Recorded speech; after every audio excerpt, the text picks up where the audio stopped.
మొదలు పెట్టండి. పోలవరం అనేది వేగం తగ్గటానికి కారణం చెప్పు చంద్రబాబు నాయుడు గారు తీసుకున్నటువంటి అన్యాయమైన నిర్ణయాలు. Flash back. అర% తొందర ఎందుకన్నా, ఎందుకు తొందర, వెయిట్. మేము ఆ రోజే చెప్పాం, we will complete this project by 2021 December. We are committed to it. We will finish it. దీనికి మీరు ఏమంటారు సార్? మిమ్మల్ని ఏమంటారు? కుప్పంలో గేట్ ఎక్కడ పోయినాయి సార్? అంటే నువ్వు ఒక్కసారిగా ఇక్కడ నుంచి కుప్పం దాకా దూకావంటే నేనేం చెప్పాలి? రావట్లేదా? కూల్ అంటే ఏందబ్బా, నేను కూల్ గా ఏమన్నా హాట్ గా ఉన్నా?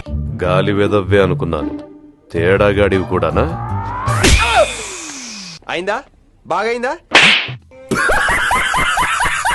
అటు చూసి వెళ్ళిపోమాకండి. లైక్, షేర్, సబ్స్క్రైబ్ చేసుకోండి మన ఛానల్ ని.